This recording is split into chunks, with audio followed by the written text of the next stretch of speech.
부모는 자식이 태어난 순간부터 조건 없는 헌신적인 사랑을 쏟습니다. 그 긴 세월 동안 산전수전을 다 겪으면서도 모든 것을 참아내지요. 그래서 한 부모가 10자식을 키워도 10자식이 한 부모를 못 모신다는 말이 생긴 것 같습니다. 하지만 요즘엔 이런 일들이 너무 흔합니다. 28살 딸 수진이가 회사 야근 후 피곤한 얼굴로 집에 들어왔습니다. 어머니는 딸이 좋아하는 김치찌개를 끓여놓고 기다리고 있었죠. 수진아, 밥 먹어. 김치찌개 끓여놨어. 엄마, 나 다이어트 중이라고 했잖아. 왜 또 기름진 거 해놨어? 진짜 답답해. 그 말에 어머니는 말문이 막혔습니다. 그냥 맛있는 거 해주고 싶었던 건데. 하지만 수진이는 그 마음을 헤아리려 하지 않았습니다. 요즘 엄마들은 다 건강식 해주던데 우리 엄마는 왜 이래? 하며 방으로 들어가 문을 닫아버렸습니다. 살다 보면요. 가장 사랑하는 사람에게 가장 깊은 상처를 받게 됩니다. 자식의 말 한마디에 가슴이 내려앉고 그 눈빛 하나에 존재가 작아지는 기분이 들기도 하죠. 내가 얘한테 이렇게 무시당할 사람이었나? 그런 생각이 마음을 뒤흔들 때 우리는 참기도 하고 화도 내고 그러다 스스로를 탓하기도 합니다. 그런데 여러분, 더는 참지 마세요. 사랑이 존중을 잃는 순간, 그건 사랑이 아니라 종속이 됩니다. 오늘 영상에서는 자녀가 부모를 무시할 때 우리가 절대 하지 말아야 할 말, 그리고 반드시 해야 할 말을 알려드리겠습니다. 특히 자식에 대한 부모의 두려움을 극복하고 진정한 존중을 받는 현명한 부모가 되는 방법까지 하나하나 깊이 풀어드릴게요. 이제 자식의 태도를 바꿀 시간입니다. 지금부터 현명한 부모들이 어떻게 존중을 되찾는지를 하나하나 풀어보겠습니다. 오늘 주제가 마음에 드신다면 구독과 좋아요 눌러주세요. 여러분의 마음을 알아주는 좋은 콘텐츠로 보답하겠습니다. 첫 번째, 절대 하지 말아야 할 말. 감정보다 자각이 필요한 순간. 어머니는 식탁 위에 식은 김치찌개를 바라보며 한참을 움직이지 못했습니다. 수저 하나 들 힘이 나지 않았습니다. 내가 뭘 잘못했을까? 그냥 맛있는 거 해주고 싶었던 건데. 그 마음이 가슴 안에서 계속 웅웅 울렸습니다. 그리고 문득 그 말이 목끝까지 올라왔습니다. 내가 너를 어떻게 키웠는데? 지금까지 얼마나 해줬는데 고작 이런 말을 하니? 이렇게 말하고 싶었습니다. 억울하니까요. 새벽부터 일어나서 장보고 딸이 좋아하는 걸 생각하며 정성스럽게 끓인 찌개가 그저 기름진 음식 취급받는 게 서러웠으니까요. 그런데 어머니는 그 말을 삼켰습니다. 그 순간 스스로도 알았기 때문입니다. 이 말은 자식을 바꾸지 못한다는 걸요. 오히려 수진이는 이렇게 말했을 겁니다. 아, 또 시작이네. 엄마는 왜 맨날 과거 얘기만 해? 알겠어요. 앞으로 엄마가 해주는 건 안 먹을게. 됐죠? 그렇습니다. 부모가 자식에게 가장 상처받는 말은 사실 자식이 무심하게 던진 한마디보다도 자식이 죄책감을 느끼기는커녕 오히려 반발하며 돌아서는 그 태도입니다. 분명히 난 서운해서 말했을 뿐인데 왜 자식은 나를 이해하기는커녕 되려 화를 낼까요? 그 이유는 사람은 죄책감을 느끼는 순간 가장 먼저 자신을 방어하려는 본능이 작동하기 때문입니다. 누군가 내 잘못을 지적하면 우리는 바로 맞아, 미안해라고 하기보다 그게 왜 내 잘못인데? 나도 힘들어서 그런 건데 왜 몰라줘? 이렇게 자신을 보호하려는 말부터 꺼내게 됩니다. 죄책감을 느낀다는 건 내가 누군가에게 잘못했음을 인정해야 한다는 뜻이니까요. 그건 자존심이 상하고 감정이 불편해지는 일이기도 하죠. 특히 가족 사이에서는 이 반응이 더 심하게 나타납니다. 왜일까요? 가족은 가장 가까운 사이이지만 동시에 가장 쉽게 상처를 줄 수 있는 관계이기 때문입니다. 말 한마디, 눈빛 하나로도 상처를 주고받을 수 있죠. 자식은 압니다. 부모는 나를 쉽게 떠나지 않을 거라는 걸요. 그래서 더 쉽게 말을 내뱉고, 더 쉽게 무례해지고, 때로는 더 무심하게 굴기도 합니다. 즉, 가족이라는 울타리 안에 있다는 안도감이 오히려 말의 경계를 무디게 만드는 것입니다. 이럴 때 부모가 내가 너를 어떻게 키웠는데, 엄마가 얼마나 희생했는데, 이런 말을 하면 자식은 미안해지기보다도 엄마는 또 감정적으로 굴어 또 과거 얘기네 하며 도리어 더 단단하게 마음을 닫아버립니다. 그래서 자식을 움직이게 만들려면 감정이 아닌 자각이 필요합니다. 두 번째, 반드시 해야 할 말. 자각을 만들어내는 질문의 힘. 이제 어머니가 마침내 그 자각을 만들어낸 한마디를 꺼냅니다. 다음 날 아침, 수진이가 출근 준비를 하며 거실을 지나가려던 순간, 어머니가 조용히 말했습니다. 수진아, 그 말 너 회사 선배한테도 그렇게 하니? 수진이는 걸음을 멈췄습니다. 무슨 말이지 하는 표정으로 어머니를 쳐다봤습니다. 어머니는 그 시선을 피하지 않고 단호하게 이어 말했습니다. 선배가 좋은 마음으로 점심 사준다고 할 때도 다이어트 중이라고 했잖아요. 진짜 답답하네라고 말해. 아니면 그런 말은 상처 줄까봐 고마워요. 그런데 요즘 식단 조절 중이라서요라고 정중하게 말하지? 근데 왜 엄마한테는 그렇게 쉽게 말할 수 있어? 수진이는 아무 말도 하지 못했습니다. 어머니의 말이 가슴에 꽂혔거든요. 엄마, 내가 진짜 그렇게 말했나? 응, 어제 정확히 그렇게 말했어. 수진이는 눈을 피하며 한참을 서 있다가 조용히 말했습니다. 엄마 미안해. 나도 모르게 그렇게 말한 것 같아. 정말 죄송해요. 그 말에 어머니는 눈을 감고 조용히 고개를 끄덕였습니다. 자식에게 바라는 건 결국 그 한마디입니다. 미안해. 그 말이 진심이라는 걸 눈빛으로 알 수 있었기에 더는 뭐라고 하지 않아도 됐습니다. 여러분, 기억하세요. 우리가 자식에게 정말 원하는 건 단지 존중입니다. 그동안 내가 베푼 사랑이 무시받지 않기를 바라는 그 마음. 그 마음을 자식이 스스로 느끼게 만들어야 합니다. 그럴 때 필요한 말이 있습니다. 비난도 아니고, 감정도 아니고, 자각을 만들어내는 질문. 그 말, 내 친구한테도 그렇게 하니? 이 말은 자식의 태도를 단숨에 멈추게 만듭니다. 그리고 그 자리에서 내가 뭘 하고 있었는지를 스스로 깨닫게 합니다. 부모가 소리 지르지 않아도, 눈물 흘리지 않아도, 이 한마디로도 관계를 바꿀 수 있습니다. 그 한마디, 바로 여러분의 격을 지켜주는 존중의 언어가 될 수 있습니다.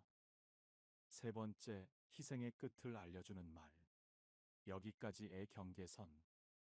36살 아들 동호는 결혼한 지 3년이 되었습니다. 아내와 함께 작은 카페를 운영하다가 코로나 때문에 어려움을 겪게 되었죠. 어느 날 동호가 아버지에게 전화를 했습니다. 아빠, 죄송한데 카페 임대료가 좀 밀렸어요. 이번 달만 좀 도와주시면 안 될까요? 아버지는 퇴직금을 털어서 500만 원을 보내줬습니다. 동호는 정말 고마워했죠. 그런데 2달 뒤 또 전화가 왔습니다. 아빠, 정말 죄송해요. 이번에는 카페 기계가 고장나서 300만 원만 더 부탁드려도 될까요? 아버지는 적금을 깨서 또 보내줬습니다. 그리고 또 한 달 뒤, 아빠, 이번엔 정말 마지막이에요. 카페 인테리어를 좀 바꿔야 손님이 올 것 같아서 1,000만 원만.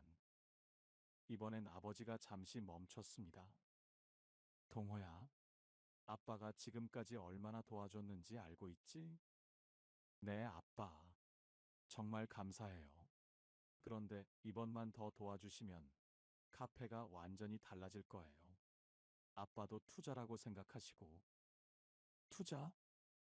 나중에 카페가 잘 되면 다 갚을 거니까 투자죠. 아빠 명의로 대출받아서라도. 그 순간 아버지는 할 말을 잃었습니다.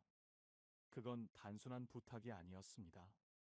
아버지의 인생 전체를 담보로 잡겠다는 말이었고, 그동안의 모든 도움을 당연한 것으로 여기는 태도였습니다. 아버지는 조용히 의자에 앉았습니다.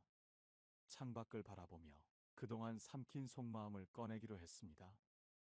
동호야, 아빠가 너를 위해 해줄 수 있는 건 여기까지야. 동호는 멈칫했습니다. 결혼은 네가 선택한 길이고, 사업도 내가 선택한 일이야. 그 책임은 이제 내가 져야 해.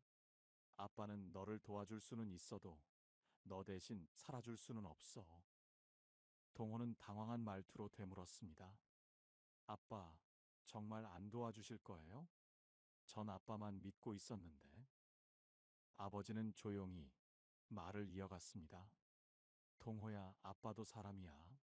아빠에게도 노후가 있고 미래가 있어. 내가 너한테 모든 걸 다 줄 수는 없어. 이제는 네가 스스로 해결해 나가야 할 때야.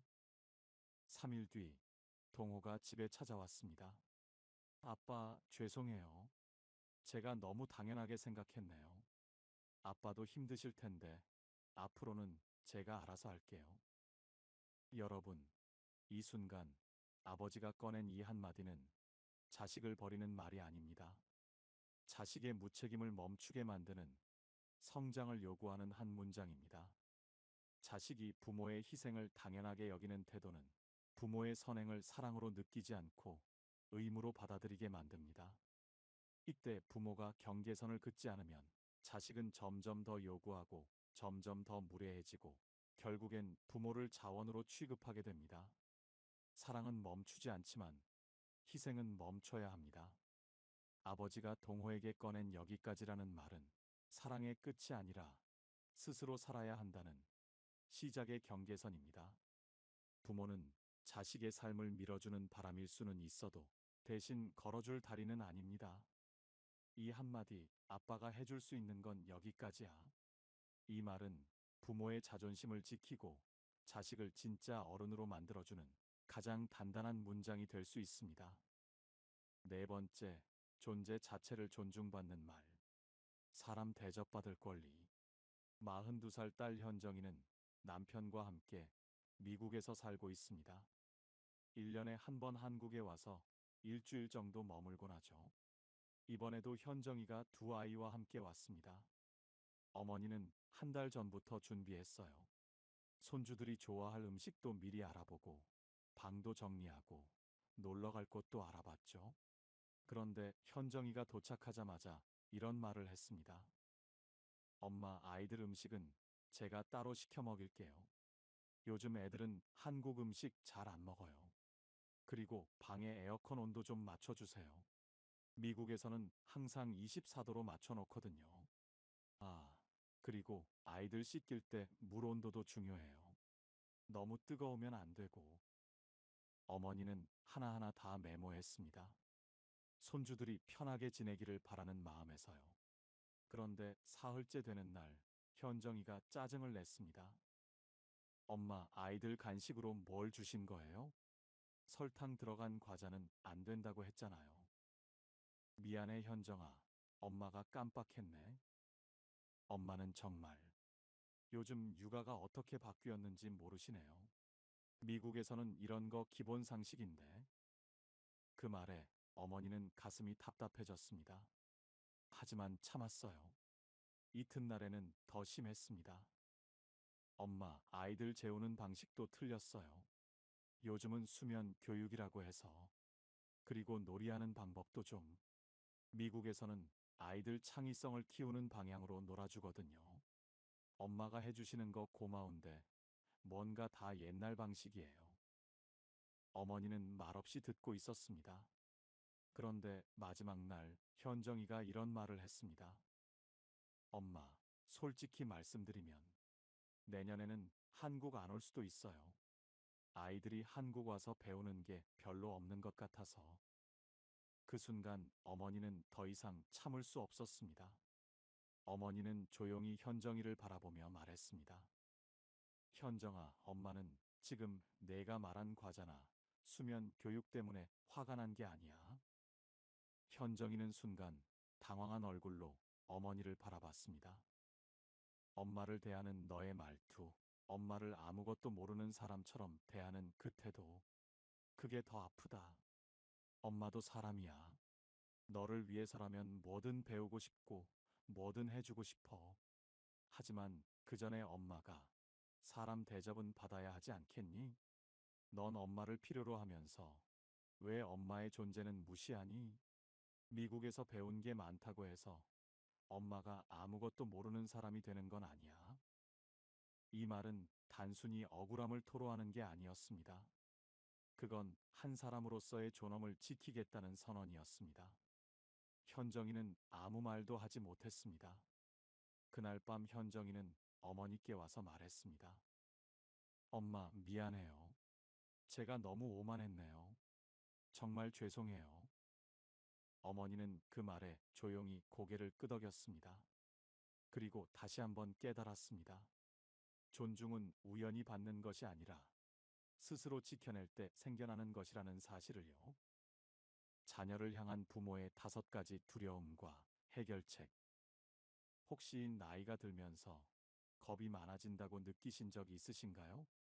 우리 부모들이 가장 두려워하는 것은 무엇일까요?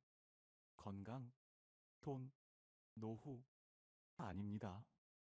바로 자녀입니다. 자녀에 대한 부모의 두려움은 크게 5가지로 나눌 수 있습니다. 첫째, 자녀와의 갈등으로 자녀와 멀어질 것에 대한 두려움입니다. 올해로 30이 된 아들 준혁이는 대학 졸업 후 지금까지 취업 준비를 하고 있습니다. 그런데 일상을 들여다보면 매일 오후 2시에 일어나서 게임만 하고 있었죠. 아버지는 속이 터졌지만 참았습니다. 혹시 잔소리한다고 애가 더 멀어질까봐. 하지만 결과는 어땠을까요? 준혁이는 점점 더 게을러졌고 아버지와의 대화도 더 줄어들었습니다. 갈등을 피하기 위해 자녀의 모든 행동을 눈감아주면 자녀는 오히려 무능하고 연약하게 자랄 수밖에 없습니다. 둘째, 자녀에게 존경과 사랑을 받지 못할까 하는 두려움입니다. 29살 딸 지영이는 결혼을 앞두고 있습니다. 어머니는 지영이에게 뭐든 해주려고 했어요. 지영아, 예단 비용 부족하면 엄마가 보태줄게. 혼수 준비하는데 힘들면 엄마가 다 해줄게. 하지만 지영이의 반응은 차가웠습니다. 엄마, 그런 거 신경 안 써도 돼요. 우리끼리 알아서 할게요. 존경과 사랑은 무조건적인 배품으로 얻어지는 게 아닙니다. 셋째, 자녀가 뒤처질까 하는 두려움입니다. 32살 아들 민수는 결혼 3년 차인데도 아직 아이가 없었습니다. 어머니는 매번 언제 손주 볼 수 있을까? 라며 재촉했어요. 민수야, 너희 또래는 다들 애가 있어. 너무 늦으면 안 돼. 병원 검사는 받아봤니? 혹시 문제 있는 거 아니야? 결국 민수는 어머니와 거리를 두기 시작했습니다. 부모의 불안이 자식에게 압박이 되어서는 안 됩니다. 자녀가 행복하면 그것으로 충분합니다. 넷째, 자녀에 대한 통제력 상실에 대한 두려움입니다. 34살 딸 서연이는 회사를 그만두고 프리랜서가 되겠다고 했습니다. 아버지는 강하게 반대했어요. 안정적인 직장 놔두고 뭘 하겠다는 거야? 프리랜서가 뭐가 좋다고? 아빠가 다 경험해봐서 아는데 그거 절대 안 돼. 하지만 서연이는 결국 회사를 그만두었고 아버지와의 관계는 나빠졌습니다. 자녀를 통제하려 할수록 자녀는 더 멀어집니다. 자녀의 선택을 믿고 지켜보는 용기가 필요합니다. 다섯째, 자녀를 분리하지 못하는 두려움입니다. 35살 아들 태민이는 결혼 후 따로 살고 있는데 어머니는 매일 전화를 했습니다. 태민아, 오늘 뭐 먹었니? 감기 기운은 없지? 이번 주말에 집에 와서 밥 먹어. 결국 며느리가 남편에게 말했습니다. 여보, 어머니께 좀 말씀드려. 매일 전화하시면 부담스러워. 과잉 보호는 자녀의 독립성을 해칩니다. 사랑한다면 보내줄 줄도 알아야 합니다. 현명한 부모들이 자식에게 절대 하지 않는다는 행동 세 가지가 있습니다. 첫째, 자녀가 원하는 것을 부모가 판단하는 것입니다. 26살 딸 혜진이의 생일이었습니다. 어머니는 딸이 좋아할 거라고 생각해서 핑크색 원피스를 선물로 샀어요. 혜진아, 생일 선물이야. 내가 좋아하는 핑크색으로 골랐어. 하지만 혜진이의 반응은 시큰둥했습니다. 엄마, 저 요즘 핑크색 안 좋아해요. 그리고 원피스보다는 바지 입는 게 편해서. 예전에는 핑크색 좋아했잖아. 그게 언제 얘기예요? 제 취향이 바뀐 걸요. 성인이 된 자녀의 취향은 계속 변합니다. 추측하지 말고 직접 물어보세요. 혜진아, 요즘 뭘 좋아하니? 생일 선물로 뭐가 좋을까? 이렇게 물어보는 것이 훨씬 좋습니다. 둘째, 기분이나 상황에 따라 사랑을 표현하는 것입니다. 성훈이 아버지는 평소엔 무뚝뚝하게 지내다가 술 한잔 하신 날에만 아들에게 애정 표현을 하셨어요. 성훈아, 아빠가 너 정말 사랑한다. 하지만 다음 날 아침이면 다시 차갑고 무서운 모습으로 돌아가셨죠. 아들 성훈이는 혼란스러웠습니다. 아빠가 진짜 마음인지 술 때문인지 모르겠어요. 자녀는 부모의 일관된 사랑을 원합니다. 기분에 따라 변하는 애정 표현은 오히려 불안감을 줄 수 있습니다. 셋째, 부모의 희생을 끊임없이 강조하는 것입니다. 어머니는 딸 유진이와 말다툼을 할 때마다 이런 말을 하셨어요. 내가 너 키우려고 얼마나 고생했는데. 아빠 없이 혼자 너 대학까지 보낸 거 알지? 내가 밤낮 없이 일해서 너 뒷바라지한 거 잊었니? 처음에는 유진이도 미안해 했습니다. 하지만 이런 말이 반복되자 오히려 부담스러워졌어요. 엄마, 그 얘기 또 하시네요. 알겠어요. 제가 죄송하다고요. 부모의 희생을 강조할수록 자녀는 죄책감에 시달리게 됩니다. 자연스럽게 감사함을 느낄 수 있게 해주는 것이 좋습니다. 여러분 혹시 사랑하는 방법을 제대로 배워본 적이 있으신가요? 우리도 부모가 처음인지라, 이 나이가 처음인지라, 그리고 성인이 된 자식을 마주하는 것도 처음인지라, 자식을 생각해서 끔찍히 아끼는 마음의 한 말이나 행동들이 되려 화로 돌아와 가슴에 비수처럼 꽂히는 경우가 있습니다. 그토록 사랑하는 자식이기에 더 상처가 크지요. 하지만 이제 우리 부모들이 알아야 할 것이 있습니다. 부모의 마음이 어떻든 그 마음을 받는 자식의 입장에서 그것을 사랑으로 느끼는지 여부는 별개의 문제라는 것입니다. 우리는 서로를 사랑하는 방법, 혹은 부모가 자녀를 사랑하는 방법에 대해서 제대로 배워본 적이 없습니다. 단지 개인적인 경험에 비추어 나름대로 열심히 노력할 뿐이지요. 그것은 스스로의 노력과 실행일 뿐 정답이 될 수 없습니다. 자식도 우리도 모두 마찬가지입니다. 자식이 우리를 무시하는 것처럼 느껴질 때 한 번 더 생각해 봐야 합니다. 혹시 내가 자식에게 부담을 주고 있는 건 아닐까? 내가 먼저 자식의 마음을 이해하려고 노력했을까? 자녀를 사랑하고 아끼는 마음을 전달하는 것에도 배움과 노력이 필요하다는 겁니다. 사랑이라는 것은 여러 가지 감정 중 가장 복잡하고 어려운 것입니다. 그만큼 많은 연습과 노력이 필요합니다. 오늘 함께 나눈 이야기들을 다시 한번 정리해 보겠습니다. 첫째, 감정보다는 자각을 만들어 주세요. 내가 너를 어떻게 키웠는데라는 감정적 호소보다는 그 말, 내 친구한테도 그렇게 하니? 라는 자각을 만드는 질문이 훨씬 더 강력합니다. 둘째, 희생의 끝을 알려주세요. 아빠가 해줄 수 있는 건 여기까지야라는 경계선을 분명히 하는 것이 진짜 사랑입니다. 사랑은 멈추지 않지만 희생은 멈춰야 합니다. 셋째, 존중은 서로 주고받는 것임을 깨달으세요. 부모도 사람 대접받을 권리가 있습니다. 너를 위해서라면 뭐든 해주고 싶지만 그 전에 엄마가 사람 대접은 받아야 하지 않겠니? 라고 당당히 말할 수 있어야 합니다.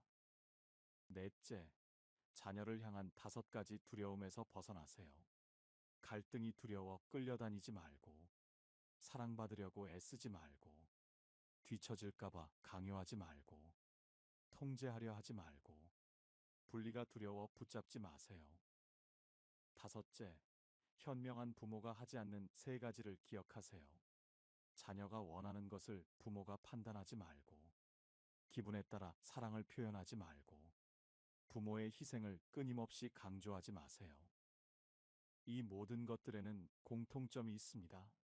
사랑을 멈추라는 말이 아니라 사랑을 더 깊이 이해하라는 뜻입니다. 우리는 자식을 사랑해서 많은 걸 해줍니다. 말도 하고 도와주고 챙겨주고 기다리질 못합니다. 하지만 진짜 지혜로운 부모는 사랑을 표현하는 방식을 바꿉니다. 감정보다 자각, 희생보다 경계, 계산보다 온기, 판단보다 존중을 선택합니다. 그렇게 바뀌는 부모는 결국 자식에게 가장 편안한 존재로 남게 됩니다. 지금까지 해오던 방식에서 단 한 가지라도 바꿔보세요. 말을 줄이고 판단을 멈추고 존중만 남겨보는 겁니다. 그러면 어느 날 자식이 먼저 다가와서 이렇게 말할지도 모릅니다. 엄마, 아빠, 요즘 참 편해졌어요. 그 한마디면 충분하지 않을까요? 삶을 살아가다 보면 인생사가 늘 마음처럼 순탄치 않음을 깨닫게 됩니다. 그러나 그 모든 문제의 해답은 결국 우리의 마음 속에 있을 거라 믿습니다. 파도가 일렁이듯이 바람이 오고 가듯이 마음속 숱한 감정들이 하루에도 몇 번을 일렁이며 물결칩니다. 기쁨도 슬픔도 좋고 싫음도 편안히 받아들일 수 있는 그런 날이 언젠가는 오겠지요? 이따금 거울 앞에 서면 문득 이런 생각이 들 때가 있습니다. 나 정말 잘 살아온 걸까? 하지만 생각해보면 누군가를 위해 밥을 차리고 익숙하지 않은 일에도 용기 내어 나서고 잠 못 이루는 밤에도 묵묵히 참아온 그 시간들, 그 모든 순간이 결코 헛되지 않았다는 걸 우리는 알고 있습니다. 어쩌면 사랑은 늘 조용한 얼굴을 하고 우리 안에 머물렀는지도 모릅니다. 드러내지 않아도, 고맙다는 말을 듣지 않아도 그저 있는 그대로 누군가의 하루가 되어주는 것, 그게 우리가 해온 삶이었습니다. 그동안 정말 고생 많으셨습니다. 참아내고 버텨내고 사랑이라는 이름으로 스스로를 얼마나 많이 내어주셨는지 우리는 잘 알고 있습니다. 이제는요, 누군가를 위한 하루가 아니라 나를 위한 하루를 살아도 괜찮습니다. 나를 존중하고 내 마음을 먼저 들여다보고 내가 나를 지켜주는 삶. 그것이야말로 세상에서 가장 아름답고 단단한 인생입니다. 부디 여러분의 마음이 너무 오래 아프지 않기를 바랍니다. 너무 오랫동안 참고만 있지 않기를 바랍니다. 그리고 무엇보다 여러분 스스로를 더 많이, 더 따뜻하게 안아주시기를 바랍니다. 오늘도 지혜로운 부모가 되기 위한 여정을 함께 해주셔서 진심으로 고맙습니다. 여러분의 변화가 자식에게 가장 깊은 사랑이 될 것입니다. 오늘 영상을 보며 여러분은 어떤 생각이 드셨나요? 여러분의 경험과 생각을 댓글로 나눠주세요. 여러분의 이야기가 누군가에게 큰 위로와 깨달음이 될 것입니다. 이상으로 나이들의 품격이었습니다. 황금빛으로 물들어가는 여러분들의 행복한 인생 이막을 응원합니다. 오늘 영상이 도움이 되셨다면 구독과 좋아요 부탁드립니다. 끝까지 시청해 주셔서 감사합니다.